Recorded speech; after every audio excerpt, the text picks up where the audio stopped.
Good morning, everyone, and welcome to the Ankerstar Wealth Morning Show. I'm your host, Allison Ankerstar, and today we'll be talking about the shoot down of unidentified objects, high yield ETFs, and the importance of social fitness.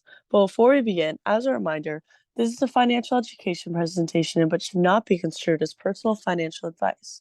Full disclaimer information is available at ankerstarwealth.com. Good morning, Steve. The Air Force has reported that they shot down several unidentified objects in the past few days. Should people be worried about an alien invasion?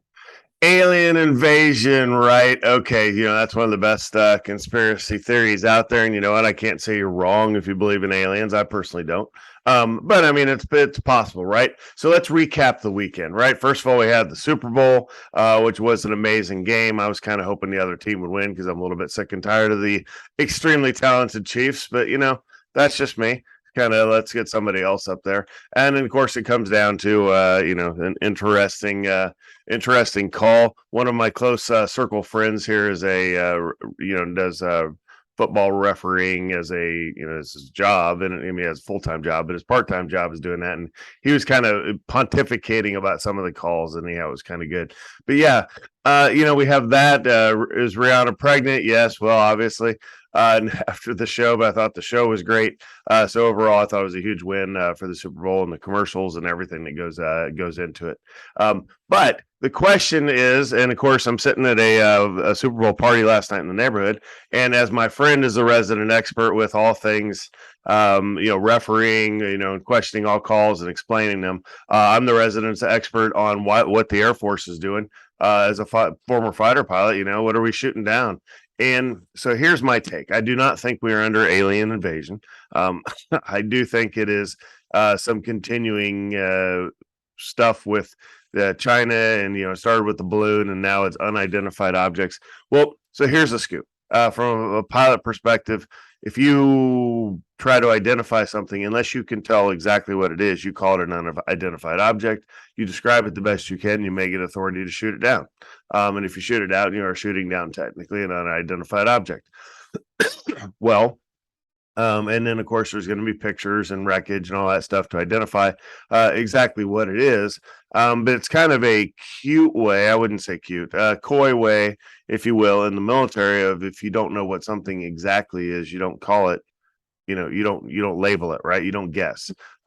However, that's inside the military. When it goes to outside the military, I know the public does not talk in terms like unidentified objects. Obviously, if you say unidentified, you get the U of the UFO, which is technically an unidentified flying object, right? Which means aliens, right? So here we are under alien attack, under the cover of a Chinese balloon, all to cover up Hunter Biden's laptop. If you listen to the conspiracy theorists, and the politics of CNN and Fox News and all of that nonsense, but you're right. It's the government has declined to call them balloons. It's an NBC news story you see running here in the background. So I don't know what the government gains by saying stuff like I'm not going to categorize them as balloons. I'm not sure the NORAD chief here has done a great job, or the Air Force is doing a great job on TV. Selling things. I'll let the intel community and counterintelligence community figure that out. Okay, we need a little more open information, I think, as a population, right? Because most people, when you talk about some of the least trusted government agencies out there, or least trusted things in the world, it's government agencies, right? So I don't know what we're doing here as far as just not openly communicating what we think it is. So obviously, if you know enough to shoot it down, you know enough about what it is to know that it's bad.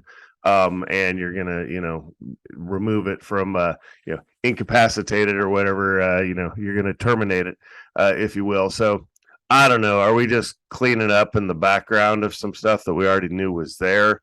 Is this the mother of all balloon / unidentified object attacks? I don't know. You can watch mainstream media for that. All in all, I will say whatever's going on, I personally, as a citizen, am not all that concerned. I, as a former fighter pilot, am not all that concerned with taking stuff, removing it from the sky if it shouldn't be there. There's ways to do that. You can use kinetics. Sometimes there's non-kinetic means to bring stuff down. Yeah, whatever we're doing, they're doing their thing, right? So I'm not worried about it. And also the markets are not worried about it, right? If you really thought an alien invasion was imminent, I don't think the futures would be in the green this morning, right? Because we'd have bigger fish to fry. So anyhow, overall, I think it's interesting things to talk about, but all in all, it's a non-starter. And no, I don't think Elon Musk has invited his alien friends to Earth to check us out. I think his intention is to go to visit them. But yeah, in the alien game, you also want to be the one that's traveling you want the away game, right? You don't want the home game. We've seen movies about this. If they're smart enough to get here and we're not smart enough to get there, we're probably losing in the sort of war that goes down.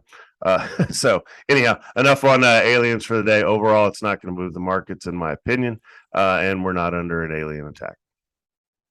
Next, high yield ETFs are the latest craze to keep up with inflation. Which one do you prefer?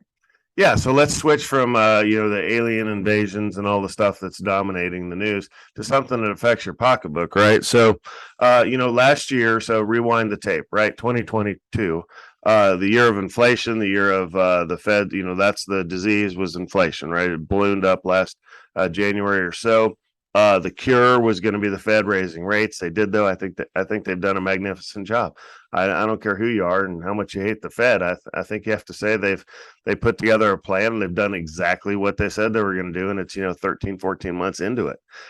So anyhow, that was the cure, right? So what do? You put in the bear market strategy, which we executed all last year, which is honestly nothing more than losing less than the overall market, and we were able to execute that for our clients. But in the course of doing that, what do you look for as a money manager? So a little inside investing, if you will. What I want is things that kick off cash. So I want things that reduce volatility. That was kind of your buffer, your king, your RDVY, SDVY, if you remember those names, me talking about those names, excuse me. But the other part is I want things that kick off cash, not necessarily to reinvest in the same thing, but to be able to have cash on hand to be able to buy. Now, it's a little bit of a misnomer, if you will. If you have an ETF that's yielding 10% and inflation is 8%, are you really keeping up with inflation? I mean, the math works, right? I mean, that's why people think that. Are you? Well, it's still an investment, and the underlying investment's probably going down, even though it's kicking off that much cash. So I don't know. We shall see. But which ones do I like was the question. They listed 5 here. This is a CNBC article that came out either this weekend or this morning. I don't know when I exactly caught it. But JEPI is one of the largest, if not the largest ETF out in the world. We moved into that pretty heavy first and second quarter last year. It's an equity and equity derivative ETF. What does that mean? It's yielding a little over 11%. What does it mean? So it holds a bunch of volatile stocks, and then it uses options around those stocks, which are the derivatives. There's your math. If you never thought calculus was going to play in the real world, it does. So you have your derivatives that are kicking off income. And when I say income, I'm talking a lot, right? 11%. So that's one of them that's out there. I don't use this wisdom tree one. Don't use the VanEck. I don't want to touch mortgages right now. I've never heard of a bond blocks CCC rated blah, blah, blah. I don't even like the name, wouldn't touch it. But the other one is JEPQ. So I have JEPE, which is JEPI, but it's pronounced JEPE for, colloquial purposes, if you will. And then JEPQ, right? JEPQ is really the same thing, except it looks at the small and mid cap companies, which to me have a lot more upside and a lot more volatility. So does it say here? Yeah, it's kicking off 15%. So you have JEPE, kind of larger names, kicking off 11%. You have JEPQ in your portfolio kicking off 15%. Again, this is more cash. And what does more cash during a bear market means stuff I can turn around and put that cash to work, which means buy low, right? A lot of people bear market and they're like, I'm stopping investing. I'm about to quit. Doesn't matter when you're a professional money manager. When a bear market rolls around, you say, hey, it is what it is. You're not happy either because your own net worth is dropping. But you also realize that, hey, this is the time to buy. Well, to be able to buy without putting new money in, you need index funds that kick off some cash. So that's what we've done with the portfolio. A couple other names I will just bring up real quick since they're my faves. BXSL, it's a Blackstone secure lending. Why didn't that not come up? So let's try again here. BXSL. Can't type. That's why X. Stop talking, type, and then resume talking. So that'll come up. It's a Blackstone secured lending fund. Once it pops up here, there we go. And you look at this thing, a 1-year chart. Yeah, it's gone down and then back up, but the whole time it's kicking off a dividend yield of 9.81%, which is right over here. You're like, is it cheap? Yeah, it's down at a 10 PE slash 7 P. So that's a fund. I was in that pre-IPO. Ran it through the IPO, BXSL. Really like that. So that's in your portfolio for a lot of folks out there. And then the other one is HYSL. Enter. Same sort of thing, just a different company, different fund. Why is this being difficult? HYSL period. Stop. Okay, it's not going to work, and I don't care because I'm giving up on it. Same sort of thing, yields around 10%. That's in a lot of portfolios out there as well. So all in all, things that kick off cash are good. You take that cash and you either turn around and buy more of the thing kicking off the cash, means it kicks off more cash, compound interest philosophy, or you turn around and buy something else, which is the ultimate of buy low while the market's low. Last, give us your opinion on social fitness. Okay, so this is a again, CNBC make it. That's their kind of personal finance version of their website here. Number one things that makes us happy in life, helps us live longer. I believe this 100%. So when you look at the definition of money is a social construct. Another question is, can money buy happiness? Well, not really, right? You see plenty of rich people that are miserable and plenty of people that are not all that well off that are perfectly happy, right? So it doesn't really correlate.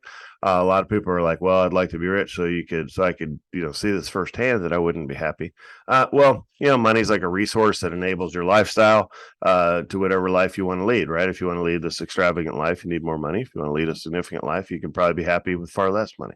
So it's not really tied to money, right? So if happiness isn't tied to money, what is it tied to? Well, I like to talk wealth instead of money. And when I talk about definition of wealth, I talk about three things. And I say, first of all, you have to have your self-worth figured out. And then your net worth, and then your network, right? So you need to be happy with yourself first. If you're not, seek attention, help out there. There's plenty of places, and it's okay now to say, hey, I'm not right. I need to get right with myself, right? So do that. Once you're right with yourself, then it's kind of build up your self-worth, and then net worth is build some money, some capital, so you have some funds to be able to do things you want to do.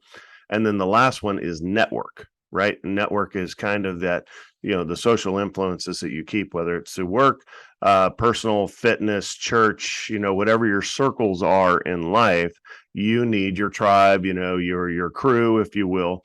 That's really who that's the real value in life, is people, like-minded individuals that you can hang out with and enjoy your time here on the planet. Well, that's kind of my personal definition. Where does this tie in? Number one thing makes us happy, helps us live longer. It's called, Harvard study said social fitness, right? So there's the headline, number one key to happy life, social fitness. So kind of what does it mean? Same sort of thing is in your circle out there. You need people that inspire you.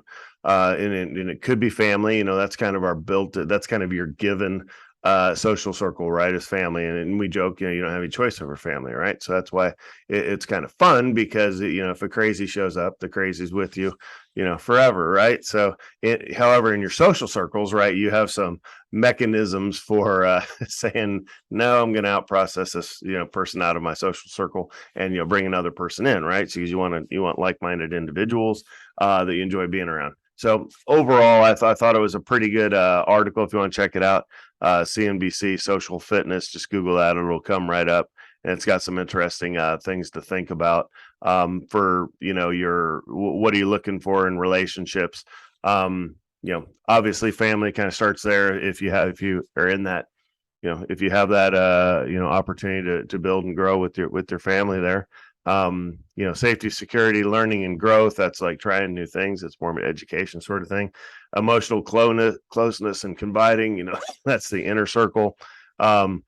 shared experiences. Some people are skiers or hikers or bikers, or they bridge club or book club, social shared experience sort of thing. So lots of things to think about here that really help people be happy. And you would think, well, in a perfect world, we would all just naturally be happy. Well, we're not, right? We're humans. And really, I thought there was a lot of value in this article of kind of breaking down about, if you're not happy, a lot of people just think money's the answer. It's not really. It's a social fitness concept. So now, which money can enable, right? If your tribe is traveling the world, like those are my people, well, that costs a lot. It costs a lot of money to do that. But anyhow, check out the article if you're interested. But there are some things that are out there that are more important than money, and relationships and social fitness are definitely, I agree, kind of the key to happiness there. Thank you, everyone, for your questions. Please submit your questions as a comment through social media or directly to our email at vipservices@ankerstarwealth.com. And don't forget to like and subscribe to get daily updates. That's all we have for today's show. I'm Allison Ankerstar, and we'll see you back here tomorrow.